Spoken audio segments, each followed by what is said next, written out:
Hello friends, welcome to my channel Preet bytes. Friends, कैसे हैं आप? उम्मीद करती हूँ बहुत ही अच्छे और मज़े में होंगे। फ्रेंड्स, आज मैं ऐसी रेसिपी शेयर करने वाली हूँ जो मोस्टली लोग मार्केट से, रेस्टोरेंट से ही ऑर्डर करते हैं और कुछ लोग तो घर में बनाने से डरते भी हैं। उनके मन में होता है कि शायद वैसी रेसिपी हमसे ना बन पाए, लेकिन फ्रेंड्स ऐसा कुछ नहीं है। हम जो भी चाहें हम कर सकते हैं, मुश्किल कुछ नहीं होता। बस हमें अपने पे कॉन्फिडेंस होना चाहिए कि हम ये करके दिखाएंगे, और वो हम ऐसा कर भी लेते हैं। अगर मन में विश्वास है तो सब कुछ पॉसिबल है। तो फ्रेंड्स, आज हम बनाने जा रहे हैं रेस्टोरेंट स्टाइल पनीर लबाबदार, और ये बहुत ही इजी रेसिपी है। बस इसमें कुछ बातों का ध्यान रखना होता है, और ये बहुत ही यमी रेसिपी है जिसे कोई भी खाने से मना नहीं कर सकता। जो भी इसे देखेगा उसका मन इसे खाने के लिए ललचा उठेगा।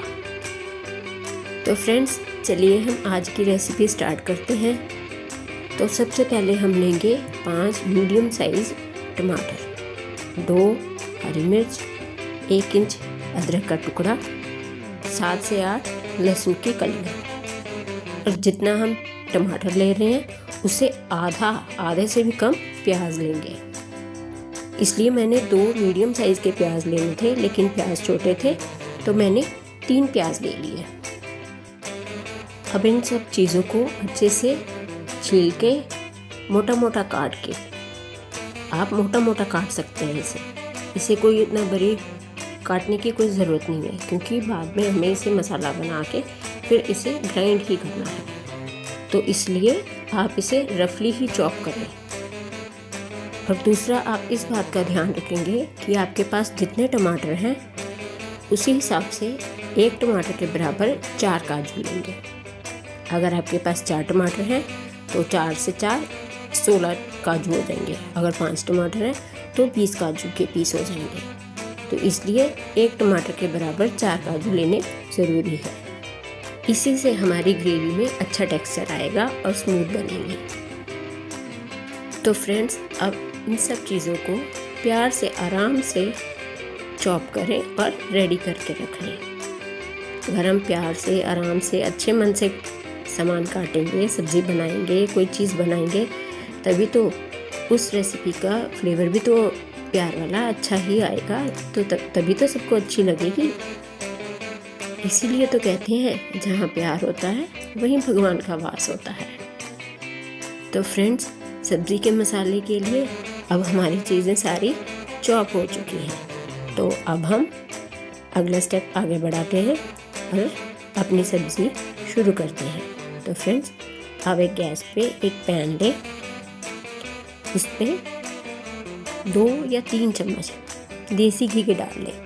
बाकी जो भी आप ऑयल लेना चाहो वो आप ले सकते हैं, लेकिन हाँ, मस्टर्ड ऑयल मत लीजिएगा प्लीज़, क्योंकि उसकी स्मेल, उसका फ्लेवर बीच में जाएगा ही नहीं। आप चाहें तो कोई भी वेजिटेबल ऑयल या बटर भी ले सकते हैं। मैंने तो आधी से थोड़ी सी ज़्यादा कड़छी में वेजिटेबल ऑयल ले लिया है।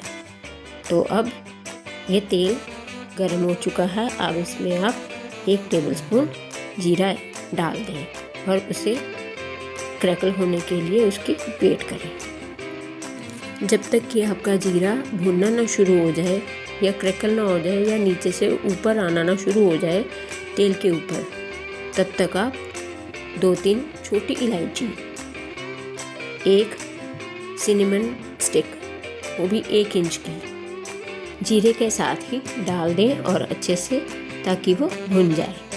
जब वो जीरा भुन जाए तो आपने जो प्याज चॉप किया था वो उसमें डाल लें और प्याज को तब तक फ्राई करें जब तक कि वो पिंक शेड यानी कि ट्रांसलूसेंट ना हो जाए। जब ये प्याज आपका थोड़ा सा सॉफ्ट हो जाए तो फिर उसमें आप 1 तेज़ पत्ता भी डाल दें। जब आपका प्याज पूरी तरह पिंक हो जाए तो फिर आप कटी हुई अदरक और लहसुन की कलियाँ बीच में डाल दें, ताकि वो भी उसमें फ्राई हो जाए और उसकी भी फ्लेवर अच्छे से बीच में आ जाए। आप उन्हें तब तक फ्राई करें जब तक कि वो थोड़े से सॉफ्ट ना हो जाए। फिर उसके बाद आपने जो टमाटर चॉप किया था वो उसमें सारा डाल दें। जब टमाटर डालें तो उसके बाद उसमें नमक ऐड करें। 1 से 1.5 टीस्पून के बीच में नमक ऐड कर सकते हैं, ज़्यादा नहीं। अगर आपने बटर यूज़ किया है तो उससे कम ही फिर नमक यूज़ करें। तो फिर 1 टीस्पून रेड चिल्ली पाउडर,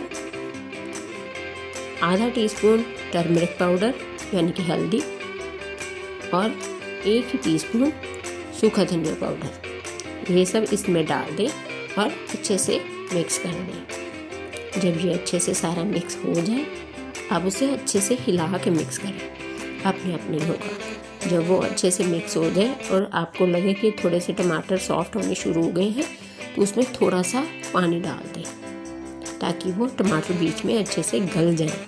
जब वो टमाटर गलने लगेंगे तो फिर ये सब आपने इसे हाई फ्लेम पे ही करना है, फ्लेम लो करने की कोई ज़रूरत नहीं है। पानी हम इसमें इसलिए डाल रहे हैं ताकि जो हमने सूखे मसाले बीच में डाले हैं उसका फ्लेवर सारे मसाले में अच्छे से मिक्स हो जाए। और जब यह सब कुछ आप डाल दें, पानी डाल दें, फिर जो आपने काजू लिए थे वो भी उसमें डाल दें ताकि मसाले के साथ वो भी गलने शुरू हो जाए और सॉफ्ट हो जाए। अब इसे आप 2 से 3 मिनट तक ढक के रख दें ताकि जो इसमें सारा मसाला है वो अच्छे से गल भी जाए और सॉफ्ट भी हो जाए। फिर उसे गैस फ्लेम ऑफ करके उसे थोड़ी देर के लिए ठंडा करने के लिए रखें और तब तक हम पनीर के चंक्स काट लेते हैं। पनीर के चंक्स आपको जैसे अच्छे लगे, छोटे मोटे बड़े, जैसे आप जिस साइज़ में काटना चाहें उसमें आप काट सकते हैं। अब देखिए जैसे मसाला ठंडा हो जाए तो उसमें जो हमने खड़े मसाले डाले थे जैसे कि तेज़पत्ता, सिनेमन स्टिक, इलायची, जो भी डाले थे वो हम उसमें से निकाल देंगे और एक ब्लेंडर जार में वो मसाला सारा ट्रांसफ़र कर देंगे। फिर उसे अच्छे से ब्लेंड करके एक कढ़ाई में, वही सेम कढ़ाई में आप कर सकते हैं, उसी सेम कढ़ाई में उस मसाले को ट्रांसफ़र कर दें और अच्छे से पकने के लिए छोड़ दें। अब आप देखेंगे कि वो मसाला, वो ग्रेवी बहुत गाढ़ी है तो उसमें इसलिए थोड़ा सा पानी डालें।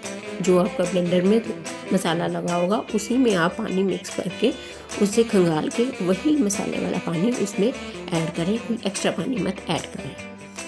अब इसको थोड़ी देर वेट करें ताकि उसमें अच्छे से उबाल आ जाए। और हाँ, एक बात और का ध्यान रखें कि अगर आपका मसाला मोटा पिस गया है तो उसे आप एक छन्नी से छान लें। अगर आपका मसाला अच्छे से पिस गया है बिल्कुल बारीक तो उसे छानने की कोई ज़रूरत नहीं है। अब मेरे ब्लेंडर में तो मसाला इतनी बारीकी से पिस गया था तो मैंने नहीं छाना। अगर आपका मसाला मोटा पिसता है तो आप एक छन्नी से छान के ही उसे कढ़ाई में ट्रांसफ़र करें। अब देखिए, अब इतनी देर में हमारी ग्रेवी भी उबलनी शुरू हो गई, उसमें उबाल आ गया। अब उसमें हमने पनीर के चंक्स डाल दिए। अब उसको अच्छे से हिलाएं और मिक्स कर दें। और हाँ फ्रेंड्स, जब आपका पनीर डालने के बाद ग्रेवी में उबाल आना शुरू हो जाए, अच्छे से उबाल आ जाए, तो उसमें आप 2 स्पून नॉर्मल स्पून शुगर के डाल लें। मैं तो बीच में भूल गई थी तो इसलिए मैंने लास्ट में डाल दिया था। तो इसलिए आप इसी स्टेज में 2 चम्मच चीनी इसमें डाल दें। फिर उसे अच्छे से ढक के 2 या 3 मिनट के लिए सिम पे उबलने के लिए रखें, लो फ्लेम पे। तो उसके बाद जब आप चेक करेंगे तो देखना आपकी ग्रेवी थिक हो चुकी होगी। तो फिर उसमें आप थोड़ी सी 1 से 1.5 टीस्पून तक कसूरी मेथी उसमें, चाहे उसमें क्रश कर लें चाहे ऐसे ही डाल दें, उसका फ्लेवर बहुत ही अच्छा आता है। अब जब कसूरी मेथी हमने उसके ऊपर गार्निश कर दी है तो उसे 2 मिनट ढक के रख दें। फिर आप चाहे जैसे भी चाहें उसे सर्व कर सकते हैं। फ्रेंड्स, मेरी सब्ज़ी तो बहुत ही अच्छी बनी है, आप बना के ज़रूर देखिएगा। आपको इसका टेस्ट तब पता चलेगा कि घर में हम रेस्टोरेंट से भी बढ़िया बना सकते हैं। और फ्रेंड्स, अगर हम घर में ही इतनी अच्छी सब्ज़ी बना सकते हैं रेस्टोरेंट स्टाइल, तो हमें फिर रेस्टोरेंट से या मार्केट से लाने की क्या ज़रूरत है, घर में ही क्यों ना बनाएं। नहीं फ्रेंड्स, और आप जल्दी से कमेंट करके मुझे बताइए कि आप में से किसने ये सब्ज़ी बनाई है और किसे ही पसंद आई है।